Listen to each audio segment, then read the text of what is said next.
11, Section 2. Keep in mind that you do need to take Cornell notes. As you can see right here, the format of the notes.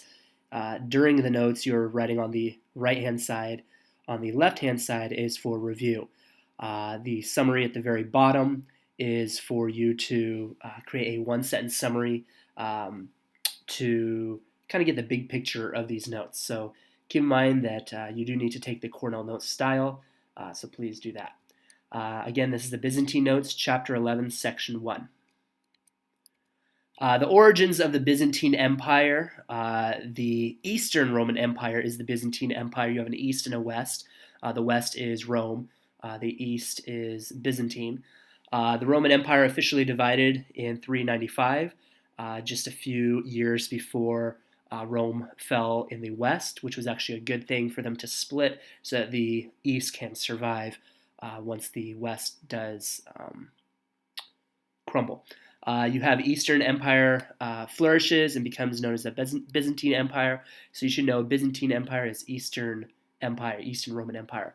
The most important of these rulers would be Justinian. He's not the one that creates the Byzantine Empire, but he's the most successful one. And early on, as you can see right here, within 30 years, he'll become the emperor of the Byzantine Empire. His armies are going to reconquer much of the former Roman territory. So as you can see right here, during Justinian's reign, he's going to have an empire just as big as the Western Roman Empire. After his death, though, the other emperors are going to lose much of his territory throughout the years. The Byzantine emperors were the head of state and church, and they used a lot of brutal politics, a lot of brutal tactics. They were not just very peaceful. They were definitely brutal there. So Justinian, right here, he conquers new lands, almost as great as the Roman Empire, as we mentioned earlier. This is a mosaic of Justinian.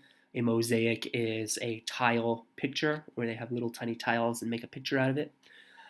He creates the Justinian Code, which is the legal code that he creates that will last for about 900 years. So his Justinian Code is probably the most important thing that he creates, 900 years.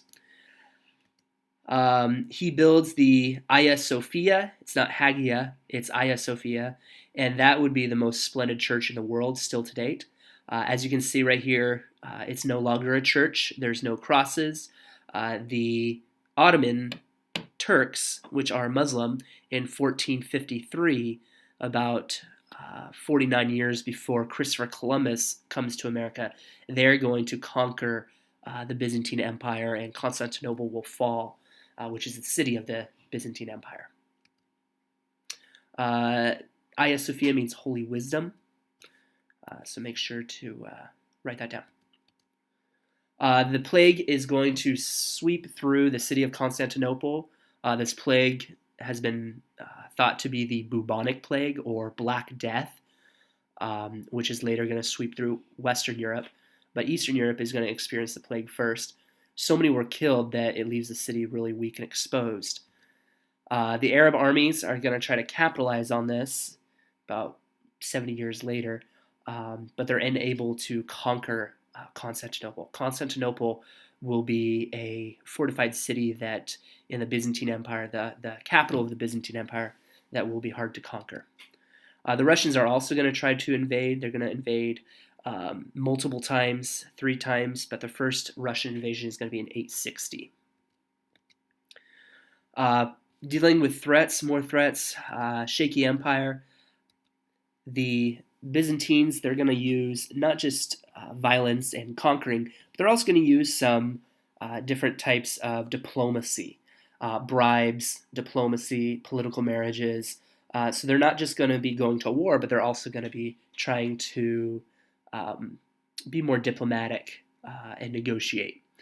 The patriarch, instead of the Pope in the Western or Eastern Empire, the Pope is in the West, as you can see on the right-hand side there, the Pope in white. The Patriarch is going to be, in a sense, the Pope in the East. and he is going to actually bow to the king. So the king does have veto power over the patriarch. The patriarch does not have as much power as the pope does in the West. Icons. Icons are religious symbols, and the West would use a lot of these religious symbols in Roman Catholicism. In the East, Eastern Orthodox, they are going to destroy much of these religious symbols, these icons, because they believe that they are idolatry. So we're going to have, unfortunately, a lot of antiquity, a lot of art that is going to be destroyed because there is this passion that they are idols, as you can see here.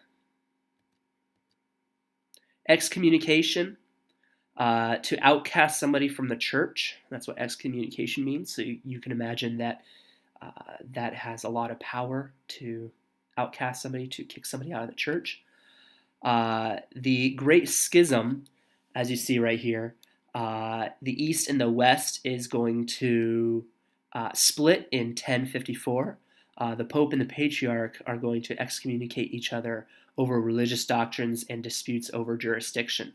So both the Pope and the Patriarch are going to excommunicate each other, to kick each other out of their own churches because of the doctrine and other disputes with land. The West is going to be the Roman Catholic Church, and the East is going to be the Orthodox Church, or Eastern Orthodox Church. As you can see right here, the pink is the Western and the orange is the Eastern.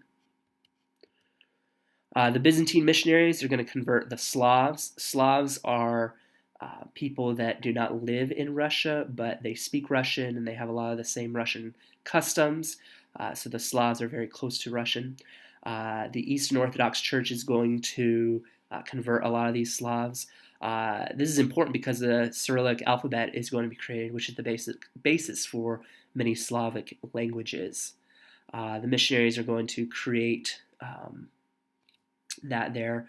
The alphabet enables many groups to read the Bible. So the Cyrillic alphabet will be the Slavic language that the Byzantine missionaries are going to give them. So this is the end of the notes. What you need to do is put the big ideas, review your notes, and put the big ideas on the left-hand side. You also need to create a one-sentence summary at the very end. Do be prepared to share your one-sentence summary to a class. Make sure that it is not focused so much on details, but more a general one-sentence summary. Thank you.